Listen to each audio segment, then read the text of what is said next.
Hello and welcome into another video, and I'm going to be honest, today's episode is essentially just me wanting to rant and be old person yells at a cloud because Forza Horizon's coming out and everyone is absolutely raving about the fact that, oh, we finally get Forza in Japan and stuff like that, and I'm sitting there thinking, I just don't want a new Forza, like, ever, and I kind of really wish that these games weren't as successful, not to sound shitty, because I don't actually begrudge success of popular games, other than the fact that when it totally changes an entire genre.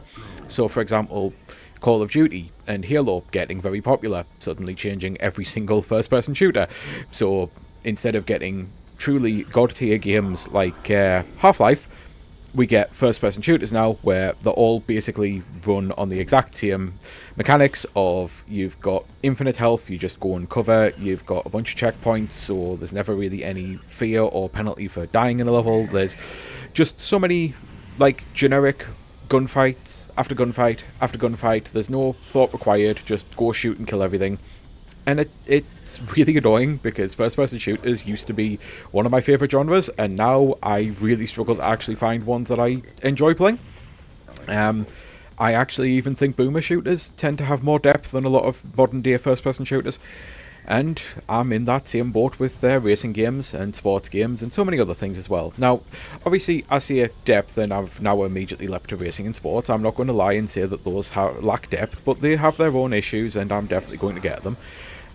With racing games, remember when you used to be able to just put a game on and play a game because the sake of the game was fun, and then we started to make everything open world and give everything like a ridiculous story when it didn't need an open world and a ridiculous story. That's basically the Forza games for me.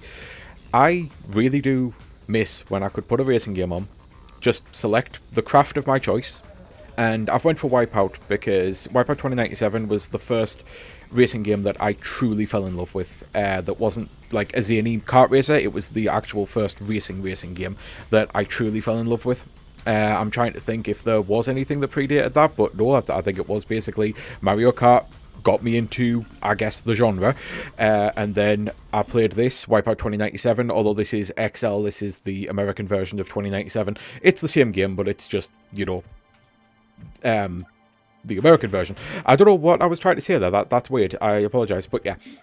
But I could literally put a game on, choose the craft that I wanted, choose the track that I wanted, choose the cup or anything like that, and I'd play through. And I miss Wipeout. I miss being able to do that with racing games because that's all racing games really needed. And when Burnout came out, and Burnout 3, oh, Burnout 3 was amazing. Burnout 3 was absolutely fantastic. I would play the crap out of that. And, oh, I wish I could remember the name of it. But it was the next one, and basically they released it on the original Xbox, and it sucked. It absolutely sucked. And then they re-released it on the Xbox 360 and fixed everything about it.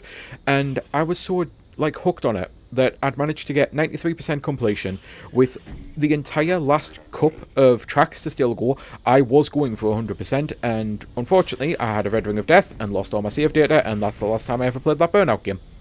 And kind of the last time I played the franchise, because after that Burnout Paradise came in. And Burnout Paradise, I know a lot of people like it, and I'm not going to shit on anything that people like. At the end of the day, we all like different things, but I truly cannot understand why people have decided, you know what racing games needed? Boring generic driving, just like for 90% of your gameplay.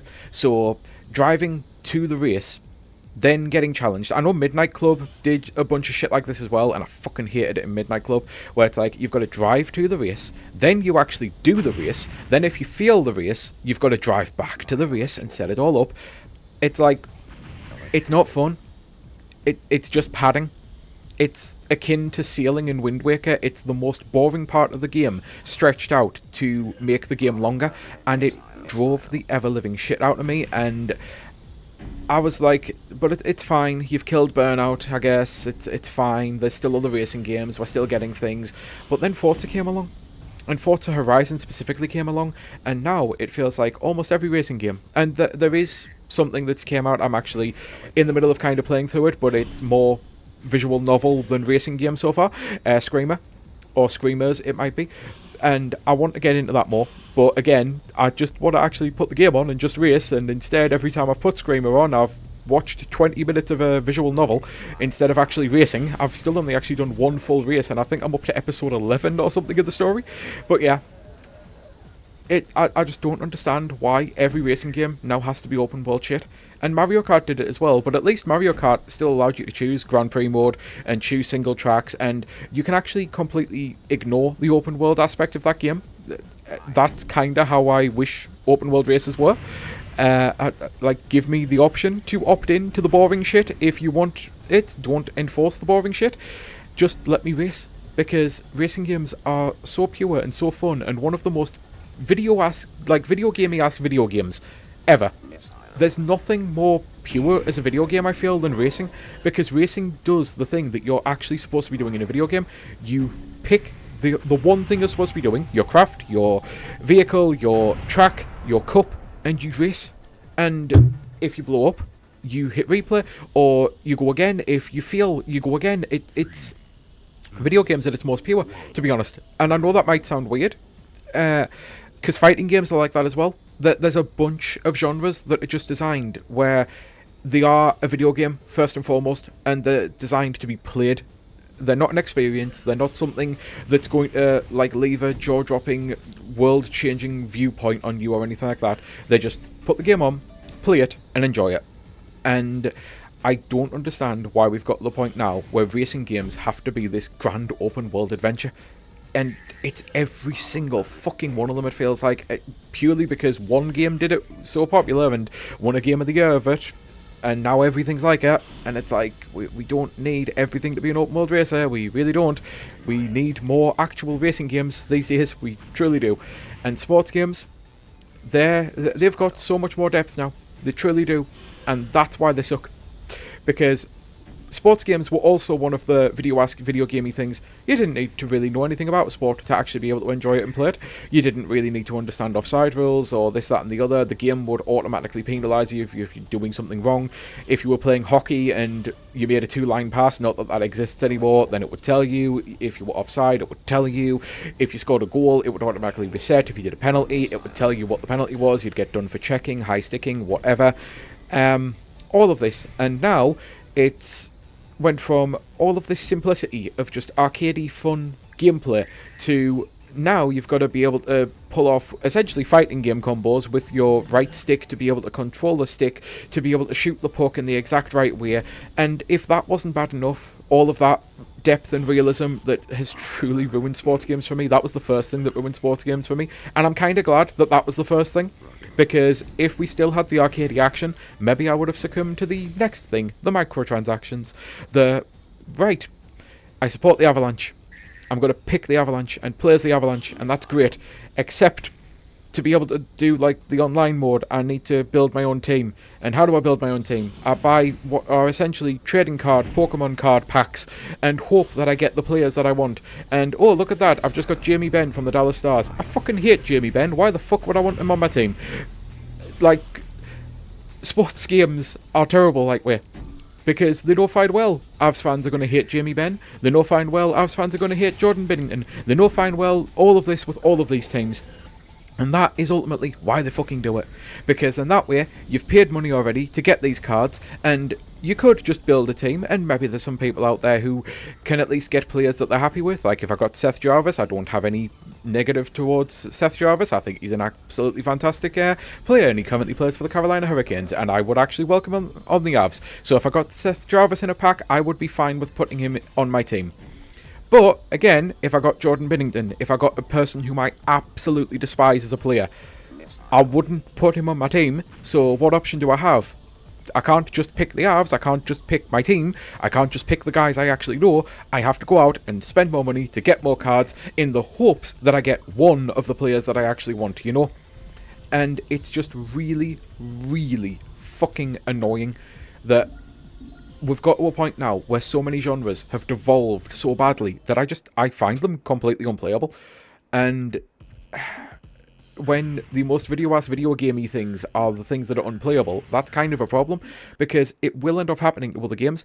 I've already mentioned fighters. I love fighting games. Tekken 8, and I was thinking, was this going to be its own video? And it might still end up being. This might just be a very quick blurb. Guilty Gear is in the middle of doing it as well, Guilty Gear Strive. Tekken 8 was an absolutely fantastic game when it came out. Truly brilliant, one of the best fighting games I've ever played, and I'm not really the biggest Tekken fan, but it managed to do something that a lot of people were stunned at, and it brought old Tekken fans back, and they absolutely loved it, and it brought people who weren't really that into Tekken into the fold, and they absolutely loved it as well. And then they did Season 2 of DLC. And in a fighting game, usually Season 2 of a DLC is just little things like adding a new character and adding some new stages. And that's been bad enough because chess masters used to actually watch EVO and kind of came up with this. It would be like adding a new chess piece all of a sudden to a game. It like totally breaks the balance and everything. But that was still fine enough. People were okay with it because people did actually want new characters. They wanted to be able to play the game that they still really, really loved, they still really enjoyed, and if we weren't going to get Tekken 9 anytime soon, then the next best thing is to just add more characters in. Except Season 2 also totally changed everything about the gameplay and the meta, and Guilty Gear Strive's in the middle of doing that as well. They've just hit their 2.0 phase, literally today as I'm recording this, and I haven't actually tried it yet, and I'm kind of terrified because I love Strive. And I'm very worried that Strive is no longer going to be fucking playable. And I don't get a choice in that. A game I've already bought, a game I've already played, a game I've already put a load of time into. 2 games, because again, Tekken 8. I don't play Tekken 8 anymore.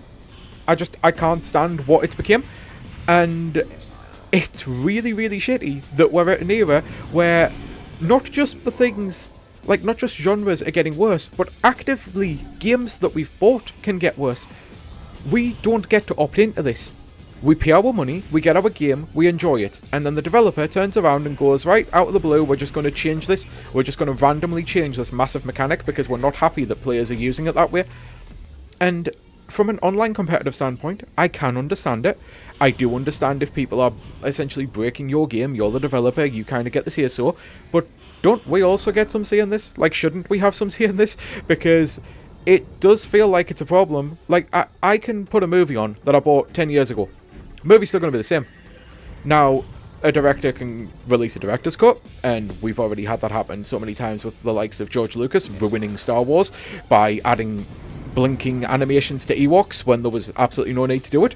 But the version that I had, there was no blinking in the Ewoks. Never would be. Like, there's no way to connect my DVD of that movie to the internet and download this patch update or anything.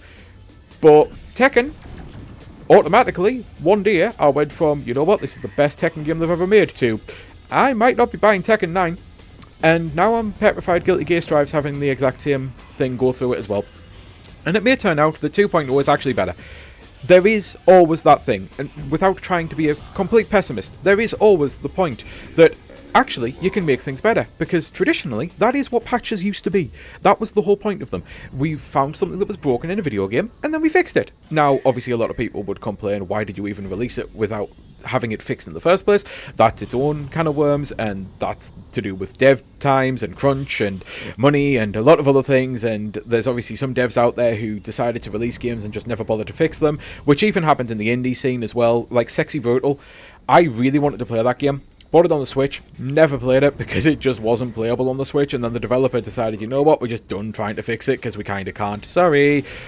So patches used to be a good thing, and they used to be quality of life and improvements, and when we'd get new content, it used to be a good thing. And now we're at the point where, with specific genres, this happened with Tekken, and I was like, okay, it happened with Tekken, and it was actually a really, really bad thing, and everyone was pissed off about it.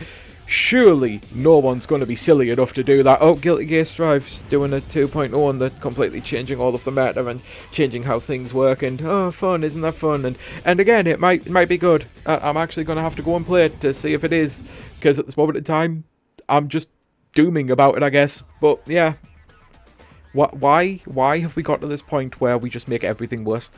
And again, some people do truly love open world races, and great for you if you do, but when Mario Kart actually kind of proved that we can do this, where we can actually go, you know what, there's an open world thing, but you actually don't need to interact with it at all whatsoever. Here's just all the JPs, here's just all the tracks, here's just all the this, that, and the other, here's all the knockout tours.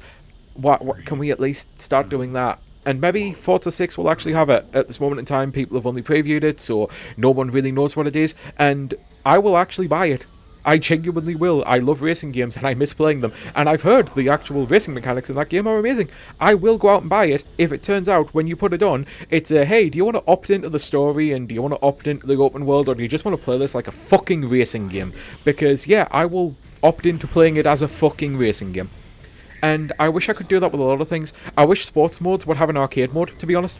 I'd still buy NHL games if I could actually play an NHL hit style game as well, where I just get simplistic arcadey controls and arcadey mechanics and I can just play it as a fun fucking sports game. There are so many things, and eventually I would like to think developers will realise that this is a way to get more money, because at this moment in time I haven't bought an NHL game in decades. Cale Makar, one of my fucking favourite players on the Avs, was actually on the cover of, I want to say, NHL 22, 23. I really thought, oh, they're finally going to get a sale out of me. No, just didn't. And part of that is because they don't even release them on the PC, and I was never going to buy it on a fucking console, to be honest. But it's just, yeah. I wish devs would realise that more options is actually a good thing. That giving us a way to play your games in the way that we want to play them might actually be a good thing. Letting us play legacy patches, giving Tekken 8 an option to be able to play 1.0 or 2.0 would probably really help. So, devs, not that anyone will be listening to this, ever. If somehow you have stumbled upon this, don't box your players into playing something that they may not want to fucking play. Especially if you go out and ruin it, and you know you've ruined it. Because I think the Tekken guys, they know they ruined it. Because there was a lot of backlash. And, again, for good reason. They ruined the fucking game. They ruined something that a lot of people had paid, like... Even if you bought just the base version, you're talking 50, 60 quid, which probably about $70, $80. I bought the Ultimate Edition because I knew I wanted the Season Pass, and the first Season Pass was fine. The second Season Pass is where the issues came in, and not surprisingly, I haven't bought it. Because just the update was enough to turn me off it, and I'm like, you know what, why would I want to promote, like, why would I want to support this dev? Why would I want to go, you know what, I acknowledge that Season 2 has completely fucked everything, you acknowledge that Season 2 has fucked everything, take my money. No, it'll be a case of, oh, you finally fixed Tekken again? Now take my money. I'll buy the Season 2 pass now. So yeah, ranting over. Old MB yells at the clouds, done. If there's anything you want to get off your chest about genres, maybe there's something I didn't touch on, maybe there's other genres out there that you're really pissed off that everything is devolved and turned to shit these days, because it does tend to be happening. And obviously there's a lot of grifters who yell that games are worse, and only because of, you know, woke nonsense, and their opinions are, I'm not going to say they're invalid, they're entitled to their opinions, they're just arseholes. And that is ultimately what I wanted to say. It's something my grandfather used to say. Opinions are like arseholes. Everyone's got one. So yeah, but there are a lot of actual valid complaints about games getting worse and genres getting worse and franchises getting worse, and it sucks. It really does, because we're supposed to be progressive as a species. We're supposed to learn from our mistakes and do better. And again, maybe I'm being too harsh because I haven't played it yet. But the fact that Tekken 8 did so much shit and ruined that game, I never would have expected Guilty Gear Strive, one of the biggest fucking fighting games, to go, you know what, we're going to do a 2.0 and change everything. And as I say, I might be overreacting. I haven't played it yet. I'm kind of scared to do so. But I'm about to go do so. So yeah, I've been Sky Fellowship. Sound off in the comments to see if there's anything that you're really pissed off about with the way gaming is these days. Until next time, I truly do hope you have a great rest of your day. Bye!